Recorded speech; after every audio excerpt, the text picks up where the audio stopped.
Hello students, today's lecture is very important because हम modern Indian history पहले start कर रहे हैं और इससे हमेशा ही काफ़ी क्वेश्चंस आ रहे हैं आजकल। तो 15 to 18 तक आ जाते हैं। So let's start. पहला चैप्टर है advent of European companies. So Vasco D gamma पहले पर्सन थे जो इंडिया आए थे यूरोप से। ये पुर्तगीज़ थे और ये आए थे वेस्टर्न इंडिया कोस्ट पे ऑन 20 मई 1498। ये एग्जैक्ट डेट याद रखिएगा।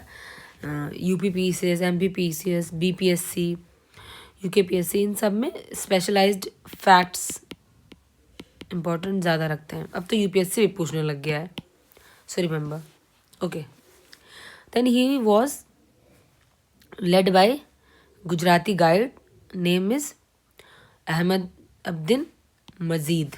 ठीक है, देन वास्को डी गामा ने ही सक्सेसफुली डिस्कवर किया था sea route between India and Europe, क्योंकि मैंने बताया फर्स्ट यूरोपियन थे to come to India. Then उसी वक्त इंडिया में इसी गुजरात एरिया में रूल कर रहे थे जमोरिन, जो रूरल थे कालीकट के। तो इन्होंने ही वेलकम किया था वास्को डी गामा का।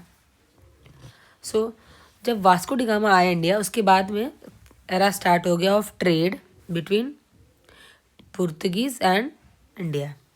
ठीक है, तो जब Vasco D gamma first time आया तो वो यहाँ से कुछ चीज़ें ले गया। उसमें ब्लैक पेपर, काली मिर्च सबसे इम्पोर्टेंट चीज़ थी, वो लेकर और वहाँ के लोगों को ये इतना पसंद आया कि बहुत ज़्यादा ऊंचे दामों पे इन्होंने उसको बेचा। इनको profit almost 60 times Vasco D gamma को हुआ था। तो इसी चीज़ ने अदर मर्चेंट्स को भी इंडिया की तरफ इंक्लाइन किया कि वो यहाँ आए और यहाँ से चीज़ों को अपने जहाँ पे ले जाके इसका प्रॉफिट ले सकते हैं। ओके, देन अब कंपनीज आएंगी अलग अलग, like Portuguese, then Dutch, then French, English, ऐसे सारा। ठीक है, फर्स्ट पुर्तगीज़ कम आते हैं। तो उसमें 1505 में फ्रांसिस्को डी एल्मेडा सबसे पहले आते हैं। वो पुर्तगीज़ गवर्नर और वायसराय जो इंडिया में होते हैं। फिर इनका जो इंटरेस्ट होता है वो ट्रेड में होता है और वो चाहते हैं कि जो पुर्तगीज़ की अथॉरिटी है वो इंडियन ओशन में इस्टेब्लिश हो जाए। ठीक है, तो इसीलिए जो एल्मेडा थे वो एक पॉलिसी लाते हैं, ब्लू वाटर पॉलिसी, ताकि वो इंडियन ओशन पे थोड़ा सा अपना इन्फ्लुएंस बना के उस एरिया को अपने अंडर में ही रख सकें। फाइन, देन 1509 में नए गवर्नर आते हैं, अल्फांसो डी अल्बुर्क्यो। ये बहुत इंपॉर्टेंट होते हैं बिकॉज ये ही 1510 में गोवा को अपने कब्जे में कर लेते हैं और वहाँ के जो रूलर होते हैं ना उस वक्त यूसुफ आदिल शाह, उनसे एक तरीके से छीन लेते हैं गोवा को और वहाँ पे अपनी अथॉरिटी इस्टेब्लिश कर लेते हैं। इसीलिए इन्हीं को बोला जाता है the real founder of the Portuguese power in India. ठीक है, अल्बुर्क्यो को। फाइन, देन ये बाद में मलाक्का को भी कैप्चर कर लेते हैं 1511 में, जो वही मलाक्का स्ट्रेट जो आजकल है, जिसको हम जानते हैं साउथ ईस्ट एशियन मार्केट को कंट्रोल करने के लिए। 1515 में ये हरमूज स्ट्रेट जो आजकल है, हरमूज वाला एरिया, उसको भी कैप्चर कर लेते हैं, जो कहाँ situated at the mouth of the Persian gulf. मतलब ये सारा ही साउथ ईस्ट एशियन के मार्केट और वो साउथ ईस्ट एशिया की चीज़ों को कैप्चर करने पे इनका ध्यान चला जाता है और करते भी रहते हैं एक साथ। देन आते हैं नूनो द कुन्हा, ये गवर्नर बनते हैं। ये गवर्नर बनते हैं 1529 में। इससे पहले आए थे लूपो वॉज डी चैम्पियो, थोड़े टाइम के लिए वो गवर्नर बनते हैं। इसमें हमें याद ये रखना है थोड़ा क्रोनोलॉजी भी, कि अल्मेडा पहले आया, अल्बुरुक आया, देन नूनो डी कुनो आया, नहीं पहले लूपो वेस्ट डी चैम्पियो आया, देन नूनो डी कुनो आया। देन सी रूट जो था इंडिया का पुर्तगीज़ ने डेवलप किया था, हमें पता है वास्को डी गामा ने। ठीक है, इसी तरह जो कोलंबस आए थे उन्होंने क्या डेवलप किया था? इटली ये थे, कोलंबस कहाँ के थे? इटली से थे। और ये जब आए थे, इन्होंने अमेरिका डिस्कवर किया था कोलंबस ने, लेकिन इनको फाइनेंस किया था स्पेन ने, ठीक है। इसी तरह कैप्टन कुक, ये ब्रिटिशर थे, इन्होंने डिस्कवर किया था ऑस्ट्रेलिया का रूट और तस्मान ऑफ होलैंड। फिर आए थे तस्मान ऑफ होलैंड, इन्होंने डिस्कवर किया था वॉन्डी लैंड, जिसको हम तस्मानिया बोलते हैं, और न्यूजीलैंड को, ठीक, फाइन। देन 1503 में कोचिन जो है वो क्या बनता है? पुर्तगीज का पहला फोर्ट बनता है यहाँ पे कोची में। और ये कौन बनवाता है? अल्फांसो डी एल्बुक्यूर, ठीक है। लेकिन जब ये बनवाते हैं उस वक्त ये गवर्नर नहीं होते हैं, या वॉइसरॉय वहाँ के नहीं होते हैं, ठीक है। तो पुर्तगीज ही पहले ऐसे थे जिन्होंने अपना ट्रेड रिलेशन इंडिया में इस्टेब्लिश किया था ड्यूरिंग मिडिवल टाइम, ठीक है। फिर पुर्तगीज के बाद में और यूरोपियन कंट्रीज हैं वो इंडिया में आते हैं। कौन कौन है? डच हैं, इंग्लिश हैं, डेन हैं, फ्रेंच है। ये क्रोनोलॉजी भी आपको याद होनी चाहिए, एक थोड़ा इस तरह आप याद कर सकते हैं, PDE डेनफ, अगर याद रहे। देन जो पुर्तगीज थे वो सबसे पहले आए थे 1498, वही वास्को डी गामा। और सबसे लास्ट में जाते हैं पुर्तगीज, कब जाते हैं? 1961 में, जब पुर्तगीज गवर्नर जनरल जो गोवा के होते हैं, मैनुअल एंटीनियो वेसेलो सिल्वा, ये जब उसको गोवा को इंडिया को ट्रांसफ़र कर देते हैं, ठीक है। लेकिन जब इंडिया इंडिपेंडेंट हुआ था 1947 में, उस वक्त गोवा के भी गवर्नर जनरल कौन थे? जोसेफ फेरेरा बोसा, ठीक है। देन सभी जितने भी यूरोपियन पावर्स आए थे, ये जो ऊपर लिस्ट लिखी है, इसमें से पुर्तगीज ही ऐसे थे जो सबसे पहले सॉरी थोड़ी तबीयत ठीक नहीं है, इट्स ओके, स्टैब्लिश किया था sea route trade centre in India, ठीक है। तो सी रूट को स्टैब्लिश करने वाले पुर्तगीज ही फर्स्ट थे। देन 1534 में पुर्तगीज ने सक्सेसफुली परमिशन किससे ले ली थी? जो इधर के बंगाल के रूलर थे गयासुद्दीन अहमद शाह से, कि वो कुछ फैक्ट्रीज अपनी ओपन करना चाहते हैं बंगाल वाले एरिया में। कहाँ पे? सतगांव पे और चटगांव पे, ठीक है। फिर इसी तरह इन्होंने धीरे बाद में हुगली को भी अपना बेस बना लिया था।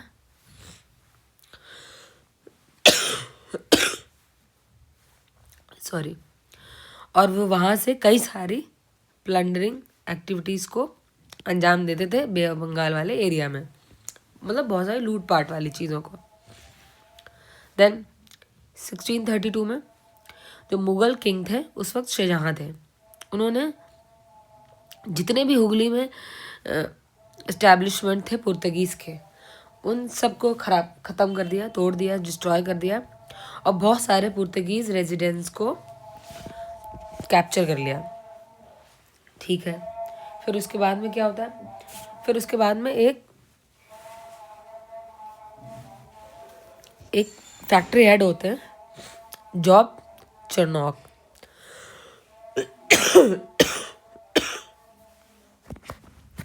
ये इंग्लिश ईस्ट इंडिया कंपनी से रिलेटेड है, ठीक है। ये क्या करते हैं? ये थोड़े दूर के एरिया को चूज़ करते हैं अपनी फैक्ट्री के लिए। वो कौन सा एरिया है? कासिम बाज़ार वाला एरिया।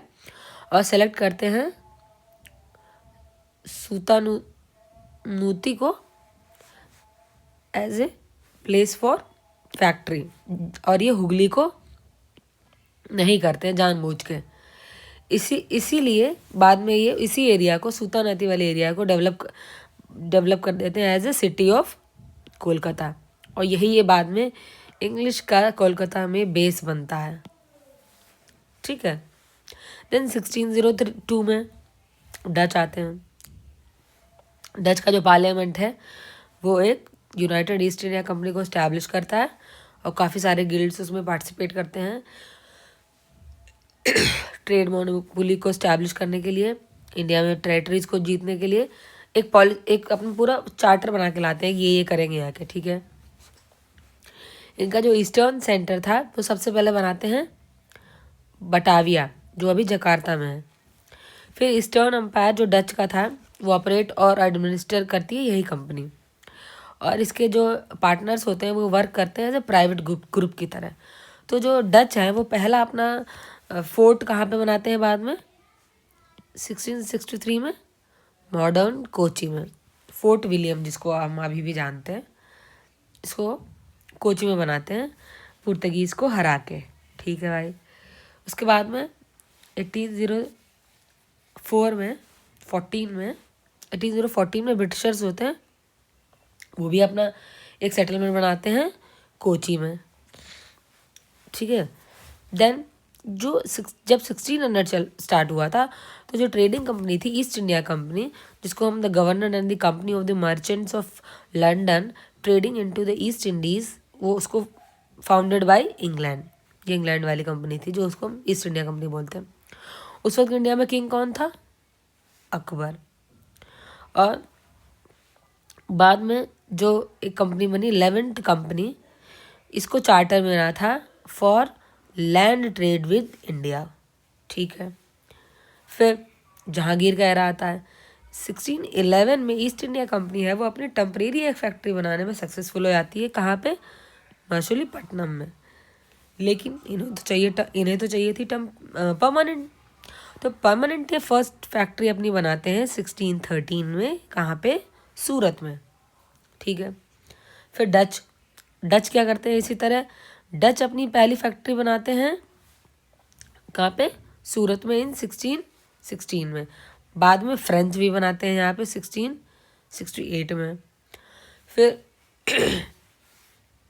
जो इंग्लिश ऑफिसर्स थे वो क्या करते हैं? वो पुर्तगीज़ को हराते हैं एक प्लेस पे जिसका नाम है स्वेली, वहाँ पे।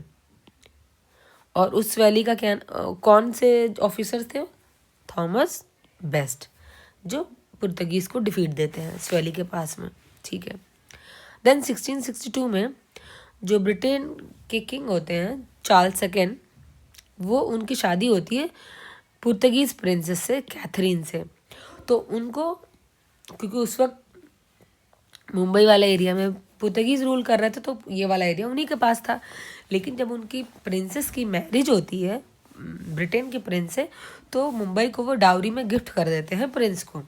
तो यानी अब एक ब्रिटेन के पर्सन के पास आ गई मुंबई, तो अब वो क्या करते हैं? मुंबई को लीज पे दे देते हैं ईस्ट इंडिया कंपनी को ईयरली 10 पाउंड पे, ठीक है। देन जो इंग्लिश गवर्नर होते हैं उस वक्त जो इंग्लिश गवर्नर होते हैं बॉम्बे के, वो होते हैं जॉन चाइल्ड। इन 1688 में जो मुग़ल पोर्ट्स होते हैं बॉम्बे में और अदर मुग़ल पोर्ट्स होते हैं वेस्टर्न कोस्ट पे जितने भी, वहाँ पे क्या होता है ये जो, क्योंकि ब्रिटिशर्स के पास अब ये एरिया चला गया था ना, तो ये लोग क्या करते हैं, जितने भी लोग ये वेस्टर्न कोस्ट से और जितने भी मुग़ल वाले पोर्ट होते हैं बॉम्बे वाले एरिया में, उधर से हज करने के लिए जा रहे होते हैं ट्रेवल मक्का तक, उन लोगों को ये लोग डिस्टर्ब करते हैं, पकड़ लेते हैं, जाने नहीं देते हैं। तो उस वक्त जो इंडिया के रूलर थे वो थे औरंगज़ेब, मुग़ल एरा चल रहा था। तो जैसे उनको ये चीज़ पता चलती है वो इनको एक्सपेल कर देते हैं, वहाँ से हटा देते हैं उस पूरे एरिया से, ठीक है। अब हमें पता है बहुत सारे यूरोपियन जो कंट्रीज़ थे उनसे कंपनीज आ चुकी थी हमारे, तो अब कुछ वॉर्स होंगे। जैसे पहली है फर्स्ट कार्नेटिक वॉर, ये होती है 1746-48 में। इसमें क्या, ये स्टार्ट होती है जो यूरोप में पावर स्ट्रगल चल रही होती है, वहाँ से इसका रिलेशन होता है। जैसे सक्सेशन ऑफ ऑस्ट्रिया का जो प्रॉब्लम चल रही होती है 1740 से, उसका जस्ट एक्सटेंशन है ये वाली वॉर, ठीक है। फिर और भी कुछ चीज़ें होती हैं, लाइक 1746 में इंग्लिश और जो फ्रेंच होते हैं वो भी एक दूसरे के वॉर वाले सिचुएशन में पहुंच जाते हैं। कैसे? क्योंकि जो इंग्लिश आर्मी होती है वो, उसके कैप्टन होते हैं कैप्टन बर्नेट, वो क्या करते हैं, जो फ्रेंच के कुछ शिप्स होते हैं उनको अपने कब्जे में ले लेते हैं, और जिस वजह से यहाँ पे एक इमीडिएट सिचुएशन बन जाती है वॉर की। ठीक है, अब इस वॉर में क्या होता है, जो कार्नेटिक एरिया के नवाब होते हैं अनौरुद्दीन, वो अपने 10,000 लोगों की आर्मी भेजते हैं, उसके लीडर होते हैं मंसूफ खान, कि जाओ और फ्रेंच पे अटैक करो जाके। मतलब ये इंग्लिश का साथ देते हैं। ठीक है, और फिर जो फ्रेंच होते हैं उनका लीडर होते हैं कैप्टन पैराडाइज, वो उसमें हार जाते हैं नवाब की फोर्सेस से। कहाँ पे हार जाते हैं? एक जगह का नाम है सेंट थॉम में, at the bank of Adyar river. फिर इसी से क्या होता है, यूरोपियन वॉर का एंड हो जाता है, और इंडिया में भी एंड होती है, और एक ट्रीटी साइन होती है जिसको बोलते हैं ट्रीटी ऑफ एक्सला चैपले। तो जो ऑस्ट्रियन सक्सेसर ऑफ वॉर थी वो एंड हो जाती है, और मद्रास किसके पास चला जाता है दोबारा? इंग्लिश के पास। ठीक है, बिकॉज ये वाले लोग इंग्लिश को ही तो सपोर्ट कर रहे थे। ठीक है, देन अब क्या होता है, डुप्लेक्स होता है। डुप्लेक्स भी कुछ अलग टैक्टिक्स यूज़ करते हैं ताकि जो फ्यूचर में जो ब्रिटिश की कैंपेन हो उनके लिए वो हेल्पफुल रहे। तो जो डुप्लेक्स होते हैं वो यूरोपियन फोर्सेस को अपॉइंट करते हैं इंडियन कोर्ट्स में ऑन इंडियन एक्सपेंडिचर, और किसी तरह ये पावर भी ले लेते हैं कि ये एक तरीके से इंटरनल जितने भी कॉन्फ्लिक्ट होंगे किंगडम्स के बीच में उसमें इंटरफेयर करेंगे, और जो यूरोपियन इंटरेस्ट हैं उनको धीरे धीरे कैसे बढ़ाएंगे। एक तरीके से ये जो डुप्लेक्स की जो ये वाली नीति थी, इससे कहीं एक तरीके से बीज पड़ जाता है कि कैसे ब्रिटिश नहीं, यूरोपियन रूल कैसे इंडिया में इस्टेब्लिश होगा धीरे धीरे, स्टेप बाय स्टेप। ठीक है, देन उसके बाद में जो फ्रेंच होते हैं उस वक्त वहाँ पे कौन रूल कर रहा होता है? लुई 14 कंपनी बनाते हैं फ्रेंच ईस्ट इंडिया कंपनी इन 1664 में, जिसको हम फ्रेंच में कंपनी जी ये कुछ नाम लिखा है जो आप देखिएगा, कैंपेंगे फ्रेंचेस पोर्डे कॉमर डी एंडे ओरेंटल। ठीक है, और ये अपने मिनिस्टर कॉलबर्ट को भेजते हैं कि ये सारी चीज़ को कैसे मैनेज करना आपको ही देखना है। ठीक है, और इसका जितना भी एक्सपेंडिचर होता है इस कंपनी का उसको स्टेट ही बियर कर रहा होता है, स्टेट ही दे रहा होता है। तो ऐसे करके फिर 1667 में फ्रांसिस्को कैरोन उसके हेड बनते हैं, और इंडिया में एक एक्सपेडिशन इनकी पहुंचती है सूरत इन 1668 में। ठीक है, देन मरकरा, ये एक पर्शियन थे जो कैरो उनके साथ आए होते हैं, वो फ्रेंच फैक्ट्री ये बनाते हैं अपनी फिर मछलीपट्टनम में इन 1669 में। किसकी? जो क्योंकि वहाँ पे साउथ में सुल्तान ऑफ गोलकोंडा उस वक्त राज कर रहे होते थे, तो उनकी परमिशन लेके। ठीक है, सबसे लास्ट में आते हैं फिर इधर डच जो होते हैं। डच ने अपनी पहली फैक्ट्री कहाँ बनाई थी? मछलीपट्टनम में। और बंगाल में इन्होंने अपनी फैक्ट्री बनाई थी सबसे पहली पीपली में। और जो ट्रेड था इनका बंगाल से वो प्रॉपरली शुरू हुआ था जब इन्होंने अपनी फैक्ट्री कहाँ पे बनाई? चिनसोरा पे। तो जो चिनसोरा है ये डच फोर्ट था, इसको बाद में हम गुस्तावुस फोर्ट भी कहते हैं। सो जो यूरोपियन थे वो उनका बहुत अच्छा ट्रेड शुरू हो गया था, ओपियम और नाइट्रेट जो बिहार से मिलती थी साल्टपेट्रे, उसका ट्रेड करके इंडिया से।